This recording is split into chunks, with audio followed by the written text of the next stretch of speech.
The calling for humans in all fields of life is to be kind and compassionate towards everyone around them. It is felt that these attributes are diminishing amongst humans of the 21st century.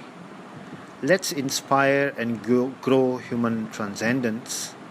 Light is an initiative to enlighten the humanity through the world's top-notch educators who will be sharing their inspirational ideas.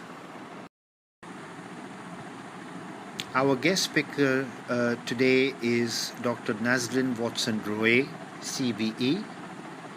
She is a renowned professional international speaker, executive coach, Best 100 Global Coaching Leader, award winner of Women of the Decade in Community Leadership and Social Change from All Ladies League and Women Economic Forum.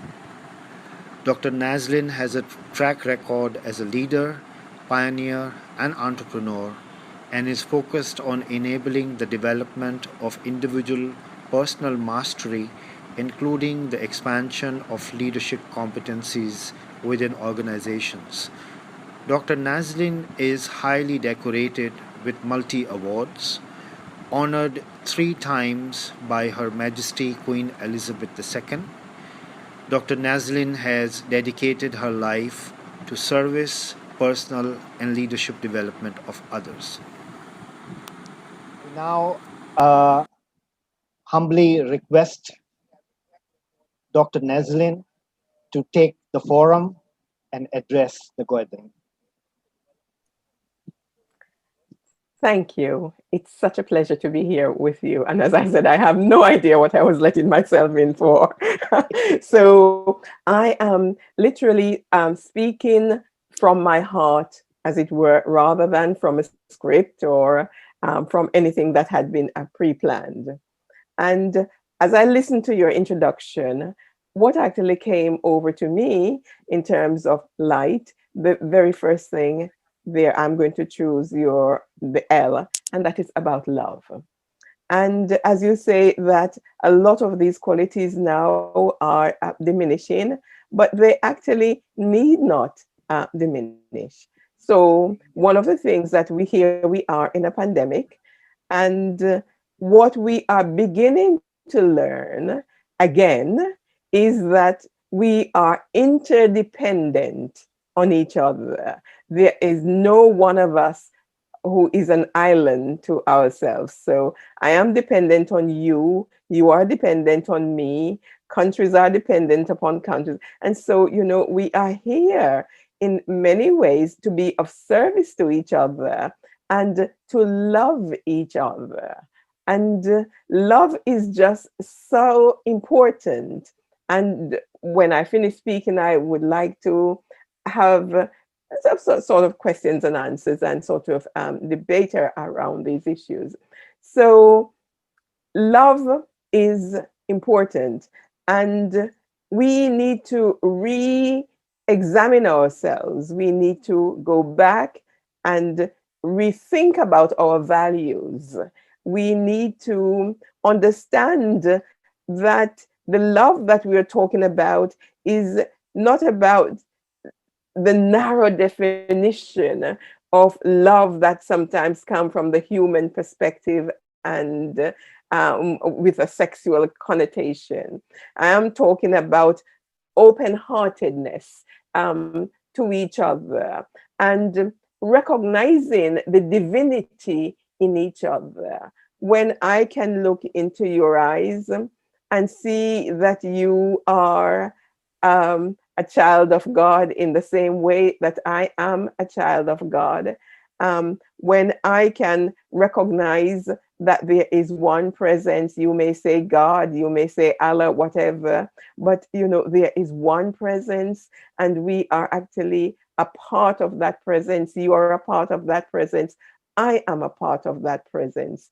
When I can look around into the environment and begin to appreciate nature, and to appreciate that that presence, God is in nature, it's in the flowers, it's in the trees, it's in the earth, it's everywhere. God is everywhere present.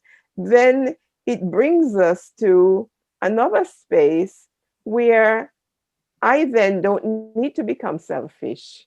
I don't need then to become oppressive. I don't need to become extra critical. I can do away with all those things because we are looking at a higher vibration, a vibration that actually connects us at a heart level, connects us at a spiritual level, connects us at a human and caring level. When we begin to appreciate each other, we would not be concerned about racism. We would not be concerned about sexism. We would not be concerned about an unnecessary competition between the male and the female, because we recognize that we were created to be of service to each other. And just as, you know, the male energy carries the concepts, the ideas, in the same way that we recognize that the female energy is the fulfillment of the male energy. And so there, here we are, united and divinely whole. So there is no need for us to be in competition. We are open and we are accepting, and the light, the divine light then flows through us. So that gives us inspiration if we were to begin to think about, yes, and what do I need to do to inspire my fellow human person? You know, an act of kindness is inspiration. And so what little acts of kindness can I do? Sometimes it is just smiling at another. It's it's as simple as that. To have a smile at another human, with another human being. Sometimes it is appreciating the beggar that is in the street, and without judgment, if it is possible to give something to that beggar, then do so. If it is not possible, for whatever reason, then give that beggar a smile and may God bless you. May Allah bless you. Peace be with you. So, you know, inspiration can come in so many ways. Outside there, again, as I said, you know, that appreciation of nature, inspiration comes in from knowing that when we are open to divine, within our divine source, the light comes in. The light comes in, and it opens us to be happier. You know, happiness. I was listening to a discussion here in Britain on Radio 4 just only yesterday morning. And they were talking about happiness. And there was for some, it was about happiness is about changing your beliefs. And as I listened, and I thought, you know, happiness is being in service to others. Happiness is appreciating that I am from source. I am from the divine. I am one with all that is. So when I begin to know that I am one with all that is, then I don't have to get too sidetracked with thinking about all the materialism. Materialism is important because it's about our comfort and all of those sorts of things. But what I am saying is that I don't need to get so obsessed with materialism that I am not able then to be in contact with that which gives me life, that which is of source, that which is of the divine. And happiness then comes because I can give and I can receive. I can give and I can take.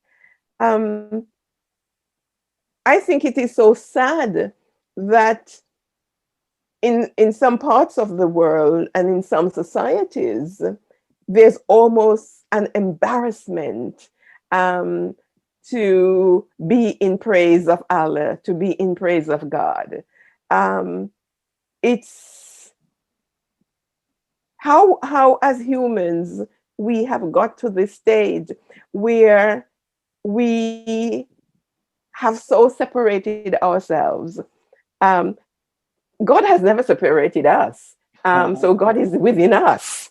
So, but it's we, I, me, you, it's us, humankind, who has actually separated ourselves from God. So therefore, being embarrassed or being uh, uh, what I can't find the right word at the moment, but uh, even an atheist, if I were to say to an atheist, um, and so if you were to stop for a moment and take control, you personally take control of all the cells in your bodies, in your body, and all the work that it does, would you recognize that there is an innate intelligence within you that causes you to breathe, that causes you to digest your food, that causes the proper functioning of your body, and so forth, the rhythm of your body? No computer could assimilate and take over the full functioning of the human body. So that's, just thinking back around inspiration and saying, to just pause and be in touch um, with the divine, with God, with Allah, and know that I am not separate. You are not separate. We are part of the whole. And together, when there is that acknowledgement, we will create a better world. Wow, wow, The, wow. the pandemic is going to teach us a lot, and it will teach us a lot. And it may not be the only storm that will come.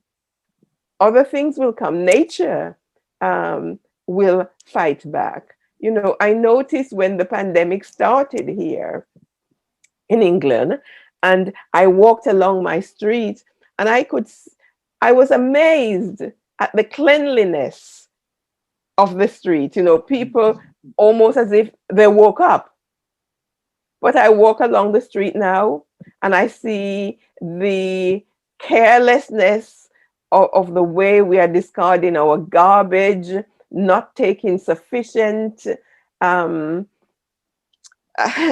recognition of nature, and recognizing that Earth is living and breathing, and Earth will, Mother Nature, the powers of nature and the forces of the element will throw back all the discord that we have actually shown. And it's not about a punishing God up there that is punishing us. God has never punished us and will never punish us, but we punish ourselves. Ourselves, We punish absolutely, we, absolutely. we punish ourselves with our carelessness. We punish ourselves with our selfishness.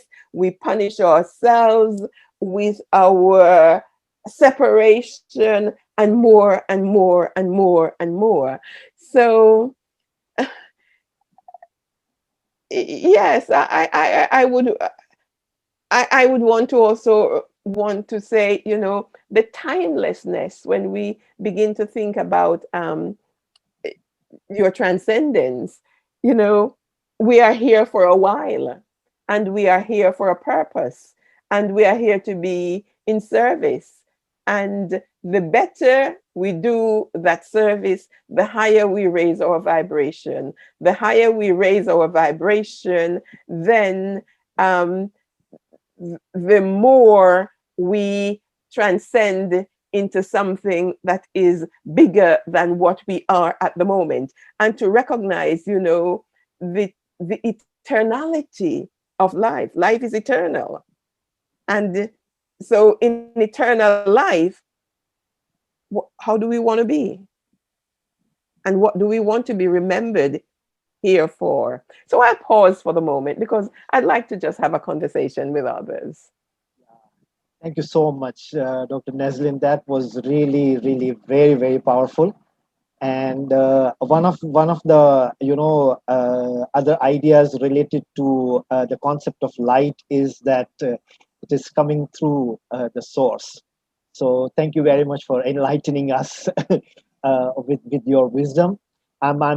Maybe one of my question to you would be, uh, if you could share, one of your key experiences or maybe the key lessons of your life that has helped you to transcend to the next level.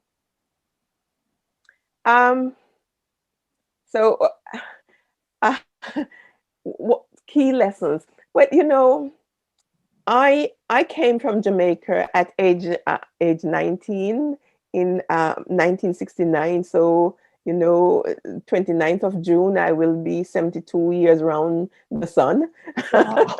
or 72 years in the body, or 72 years around the sun, whichever way you want to look at it. And like so many foreigners, when I came to the country without family, I just knew that I actually wanted to be a nurse. That was all I knew. I knew I wanted to be a nurse. I wanted to be trained, and I wanted to be a public health nurse. And so, within that, it, to go back to Jamaica and practice as a public health nurse, I also needed to be a midwife, because back in Jamaica, the public health nurses have responsibility for educating those women who were not fully qualified but assisted other women in giving birth. So the understanding of midwifery and the knowledge of midwifery was very important. So that's the context. So why am I sharing that with you? I came with, you know, 7 cotton dresses. Would you believe it? And just enough underwear to last me for a week without washing clothes. I had no boots, I had no coat. Um, and I learned to look within. I learned to acknowledge source. And I have learned, one of the greatest lessons that I have learned is that the Father, the Divine Father, will always take care, and the Divine Mother will always fulfill. So, you know, I here I am, those years behind me now, with being so blessed, so blessed, so blessed. You know, so many different opportunities, successes, and it isn't of me, it is through me. So I have opened my heart and I have asked for guidance, and the guidance does come. I believe and I trust, and in that trust, in having faith. So um, I have learned that peace, a peaceful self, when I'm at peace with myself, I can be at peace with everyone else. Um, I don't need to worry about the peace in the world. What I need to worry about is the peace in myself and how I am radiating that out into the world. Because you know something, when I am at peace with me, then the world is at peace with me. So when we begin to look within ourselves and find the peace from within, that's how we are going to actually make a difference. It's every one of us commit to finding peace within ourselves and to connect with source. We will begin to change the world because we will be putting out different energies. So I have learned to love myself and to appreciate myself. And that is very powerful because when I see the experience of some others. You see, at one stage, my manager said to me, I find you threatening because you're Black, you're a woman, and you're intelligent, and I'm going to block you. Um, I looked at her and I didn't answer. For me at the time, it felt as if the bottom had fallen out of my personal bucket.